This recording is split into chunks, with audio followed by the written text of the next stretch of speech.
থেকে সকলকে স্বাগত জানাচ্ছি। আবার একটা রেসিপি আপনাদের মাঝখানে শেয়ার করতে চলেছি, সেটা হচ্ছে চিংড়ি মাছ দিয়ে সজনে ডাঁটা আলুর ঝোল। তাহলে চলুন দেখে নেওয়া যাক আজকে রেসিপি। ওভেনে একটা কড়াই বসিয়ে তাতে দিয়ে দিয়েছি কিছুটা সাদা তেল। তেলটা গরম হয়ে যাওয়ার পর দিয়ে দিলাম 1 চামচ মতো হলুদ গুঁড়ো। এখন দিয়ে দিচ্ছি কিছুটা গোটা জিরে ফোড়ন। জিরেটা একটু ভালোভাবে ভাজা হয়ে গেলে এর মধ্যে দিয়ে দিচ্ছি বেছে রাখা চিংড়ি মাছ।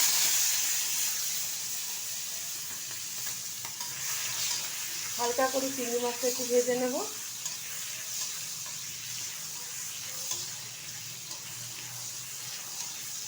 হালকা করে কিন্তু চিংড়ি মাছটা ভাজা হয়ে গেছে। এখন এর মধ্যে দিয়ে দেবো ধুয়ে রাখা সজনে ডাঁটা আলু আর কিছুটা কাঁচা লঙ্কা, লাল কাঁচা লঙ্কা আমি ব্যবহার করেছি, কেটে গেছে। আমার এই রেসিপি যদি আপনাদের ভালো লেগে থাকে আপনারা অবশ্যই চ্যানেলটিকে সাবস্ক্রাইব করবেন, লাইক করবেন, শেয়ার করবেন। আর খুব সহজভাবে এরকম চিংড়ি মাছ দিয়ে সজনে ডাঁটা আলুর ঝোল খেয়ে দেবেন, আশা করি ভালো লাগবে। যেহেতু গরম, প্রত্যেকের ঘরে কিন্তু কম বেশি সজনে ডাঁটা হয়ে থাকে। তো ঝটপট করে মশলা ছাড়া এরকম একবার রান্না করে খেয়ে দেখবেন, গরম গরম ভাতের সাথে ভীষণ ভীষণ ভালো লাগবে। দিয়ে দিচ্ছি খুব সামান্য পরিমাণে একটু চিনি, এতে টেস্টটা অসাধারণ আসবে।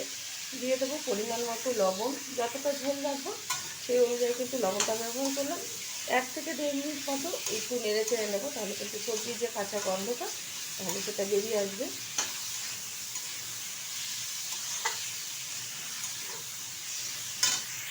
1 থেকে 1.5 মিনিট মতো সবজিটা আমি নেড়ে চেড়ে নিয়েছি। আর ভালোভাবে কিন্তু একটু হাই আছে নেড়ে নিয়েছি, কারণ হালকা আছে যদি 1 থেকে 1.5 মিনিট মতো ভাজা তাহলে কিন্তু রান্নার পরে সবজি থেকে কাঁচা গন্ধ বেরোবে। তো সেই কারণে হাই আছে নেড়ে চেড়ে নিলাম, আর গন্ধ বেরোবে না।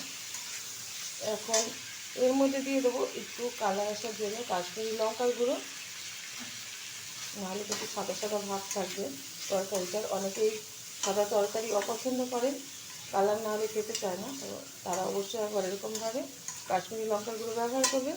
হয়ে গেছে কষানো, এখন দিয়ে দিচ্ছি পরিমাণ মতো জল। যতটা ঝোল রাখবো সেই অনুযায়ী কিন্তু জলটা ব্যবহার করলাম।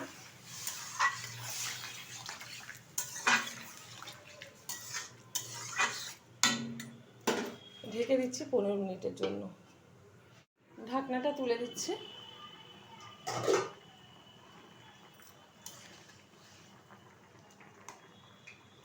ডাঁটা আর আলুটা কিন্তু খুব সুন্দরভাবে সিদ্ধ হয়ে গেছে, আর আমি কিন্তু এরকম পাতলা ঝোলই রাখবো।